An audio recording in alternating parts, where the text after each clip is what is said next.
You're watching World Talks on TVP World. I'm Aaron Darman. It's a big week for Brussels as Ukrainian President Volodymyr Zelenskyy arrives in town to meet with EU and NATO leaders. And the city's also hosting the Western Balkan Summit. This comes as the region faces a litany of issues and uncertainty, from Donald Trump returning to the White House to Russian interference in elections and EU enlargement. Joining me now to discuss all of this is Mark Toth, national security expert. Good evening, sir. Thank you for your time. Good evening, Aaron. Thank you. So let's talk about President Zelenskyy's visit to Brussels tomorrow. What are you expecting? I mean, how important are these conversations ahead of the return of Donald Trump? Aaron, it's a great question because it's essential that Zelenskyy set the parameters under which Ukraine is willing to go forward, both in terms of peace talks, both in terms of being part of the EU eventually, and both in terms of his expectations of what he wants out of Ukraine becoming a NATO member state. And by that, I mean, I think it's important for him to say, look, a lot of this process for countries that have been trying to cede to the EU and have been invited to be part of that process has been more political and more economic. But now there's a military sense of urgency because of the war in Ukraine and the potential for Russia to expand this war at some point down the road. You know, we just had Mark Rutte, the new head of NATO, saying that could happen in 5 to 10 years. Russia itself is saying they want to be prepared to go to war against NATO in 10 years. So I think for Zelenskyy, the most important thing that he can accomplish when he meets in Brussels at the EU level, or obviously technically the European Commission level and NATO, is to make it clear that there now has to be a sense of urgency to all of the secession talk. It's not just the military needs, but it's the political and economic needs that countries like Ukraine need. Does Europe have reason to be worried about what President-elect Trump will do, or do you think his actions so far, such as calling for an immediate ceasefire, meeting with Zelenskyy and Macron in Paris, I was there, and suddenly those pictures emerged of those three sitting down around the same table, does that indicate that maybe he's willing to listen?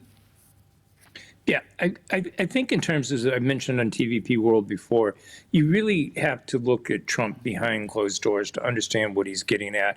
I think if we get caught up in the verbiage of what he's saying publicly, a lot of that is just to play to his base here in the U.S. politically. It's posturing.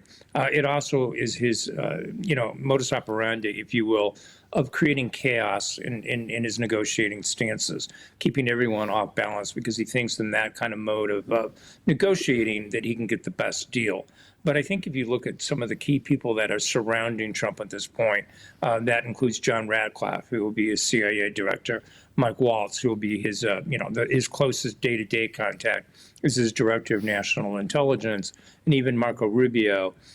Those are all good signs suggesting that he gets that Ukraine just can't capitulate.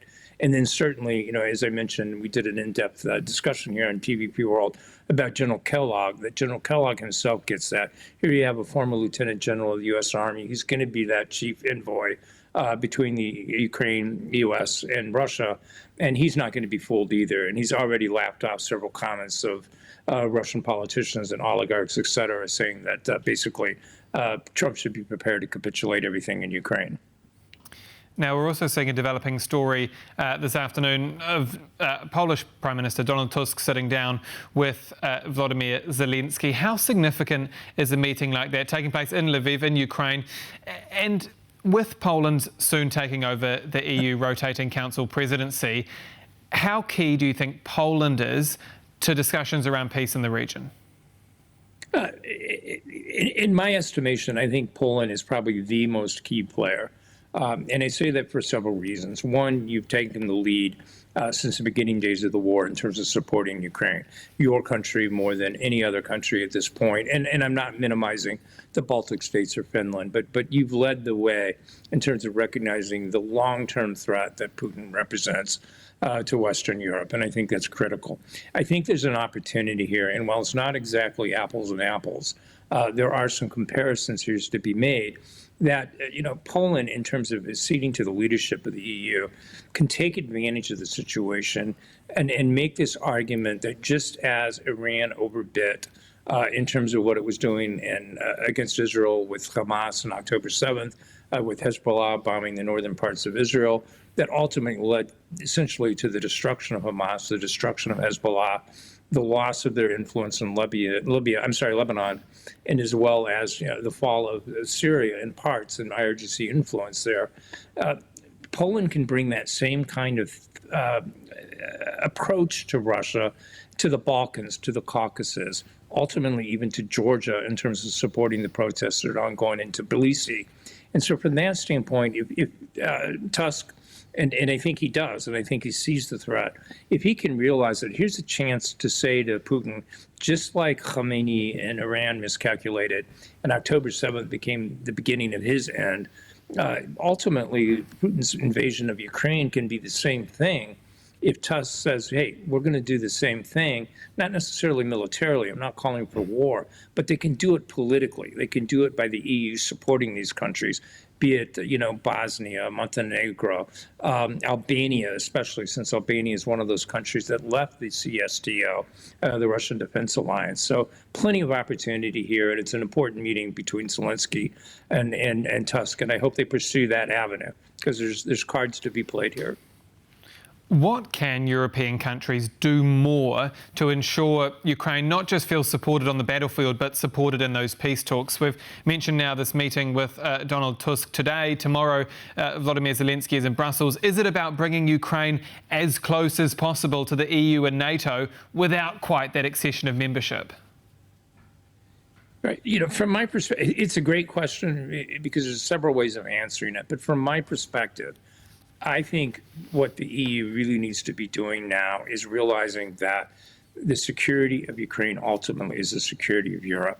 And as I was mentioning earlier in our interview here, that the sense of urgency has to come about. It has to come about fast. Ukraine needs to be fast-tracked. You could fast-track Montenegro.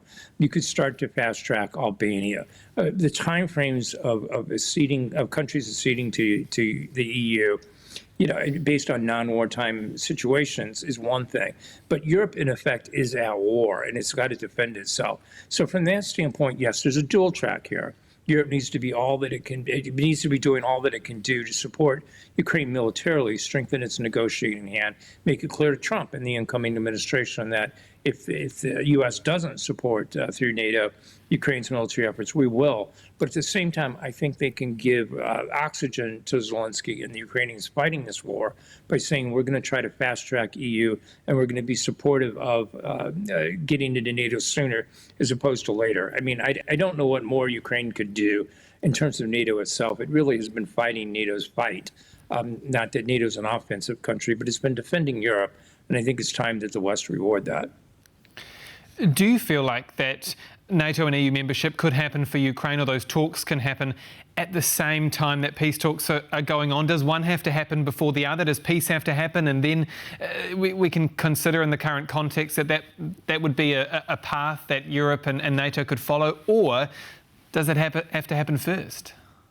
Right. And that's a great question. From my perspective, EU membership can happen. That's within Europe's own control. NATO is going to be trickier. I don't think that that Trump initially is going to support NATO. Ukraine being part of NATO. He may go there as part of a negotiating tack. It's been floated in Washington, this idea that Ukraine might cede territory to Russia in exchange for NATO membership.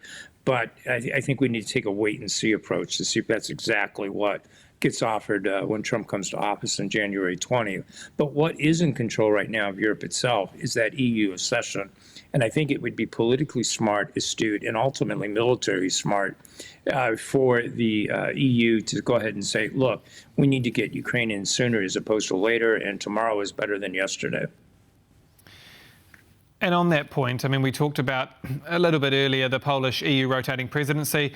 Poland takes that over in January. I mean, is this a time for Poland to prioritise making Ukraine part of the EU as part of enlargement talks? Do you think that this is a platform where Poland could really push this issue?